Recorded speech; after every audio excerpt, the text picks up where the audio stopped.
Hi everybody, it's Dwillis, Kiwi Scrapper from New Zealand.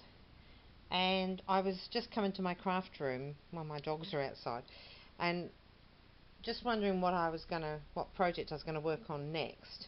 I do have a project that I need to start working on soon, but this is something I was looking at that I wanted to do for myself rather than a challenge or anything else. And I bought this cushion from an op shop a few weeks ago with the intention of altering it, and I've just taken off the two little bows that were on the side, which I can no longer find. Oh yeah, here's one. They probably looked quite nice when they were first put on, but they're all raggedy and frayed and not very nice, faded now, so they've been taken off. They were just sitting here and over here or something like that. But it's quite a pretty cushion, and it's got this beautiful double frill around it. Oops. Yep, there you go, double frill. And it's all beautiful cream lace and cream ribbon. So I started searching through my box of my homemade flowers to see, what I could start working on this. And then I didn't have any in the colours I want, so I'm going to have to make some at some point. So, but it's a bit hard, at the moment it's a little bit hard to make flowers. I've got a couple that are made up, waiting to have backs put on them, and I think they'll grow quite well on this, so I'll probably start using them on that initially. So anyway, while I was going, so it's got a peachy background. So whilst I was going through all that, looking for these flowers, I suddenly realised that I've made up lots of flowers, it must be about 3 months ago, 4 months ago, and I've actually never showed them. So I thought, well, I've never used them either, but I thought I might just do a quick video on showing some of the flowers that I've made up. And some of these I started before I was even crafting properly. And this, after I watched some Fiona Jennings videos before I started doing this craft.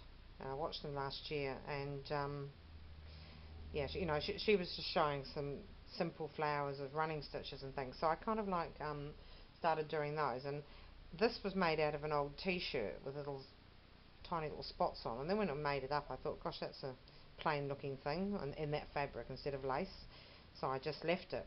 But then later on I made another flower, which was a loop flower, which I got off Trisha's channel, A Little Shabby Chic.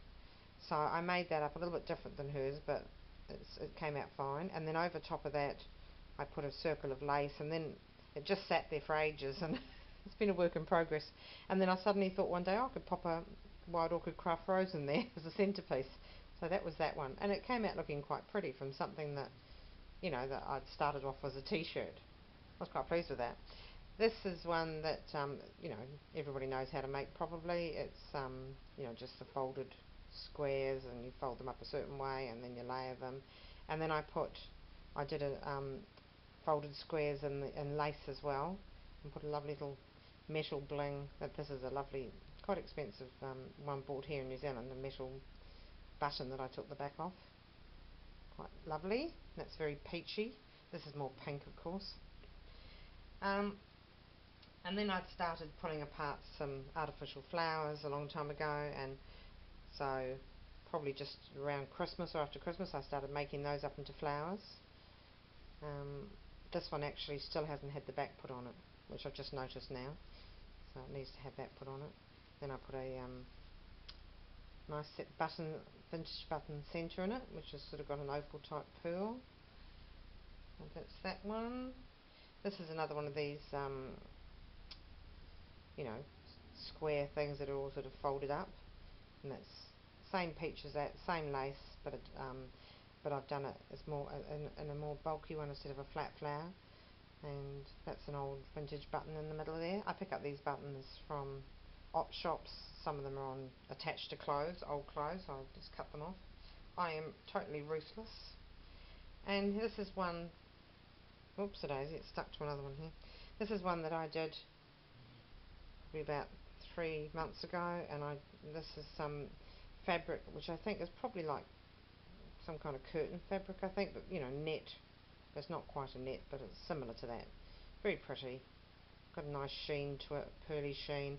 And this is quite an expensive metal embellishment, which I think was a button, and I clipped the back of it, which I bought singly off eBay, and I think they were like $1.50 each or $2 each. But I mean, you know, that's quite beautiful.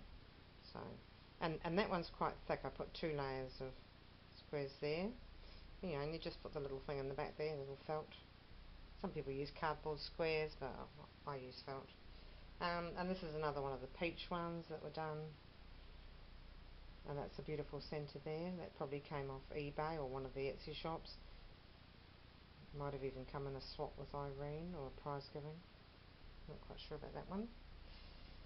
And then this one was, again, I followed a tutorial from Trisha in England. That's a little shabby chic, her loop flower, and yeah, I just copied that off her and frayed it all. It's only done in cotton gingham, nothing fancy. And then it sat there for ages because I thought, you know, what am I going to use as a centre, because it didn't look right with a bling centre.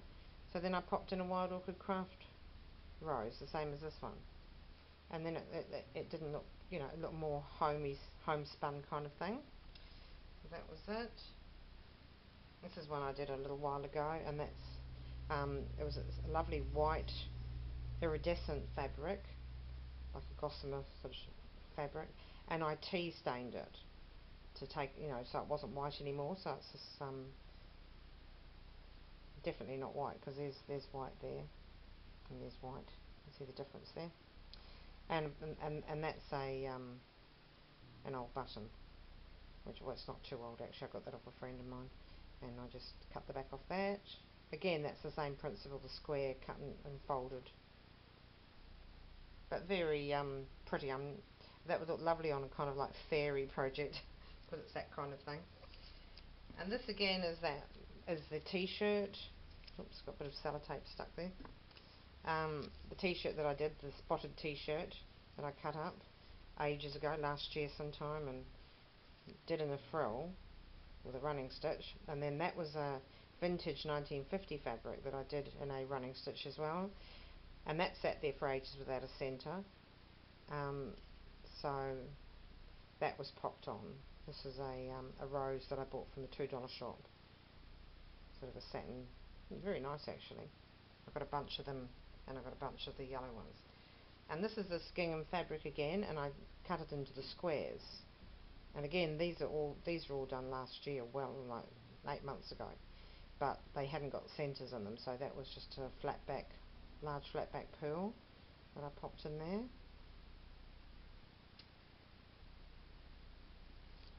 This is one of my favourites, this next one. It's so airy fairy, and this would have been done not long before I injured my wrist. Yeah, so that would have probably been done about 2 months ago, I think. And what I used was I just took a ribbon, which was a white organza ribbon, and I did running stitch and joined it up together, and it made a lovely stiff frill.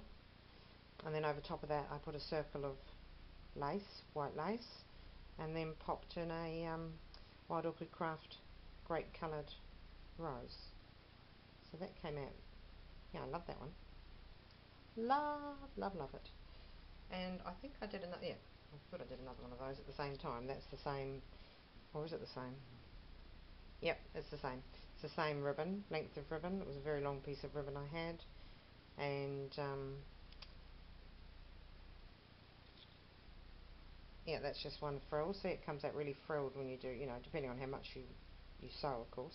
And then I just popped in a one of those cheap $2 shop roses, and that's just lovely. This was a rose that kind of like a rose, it's not really a rose, that I did in a sheer gossamer iridescent blue fabric, and that was done a number of months ago, and I just popped the centre into that, which is a flat back pearl. And then I saw a little short tutorial. it was just using ribbons.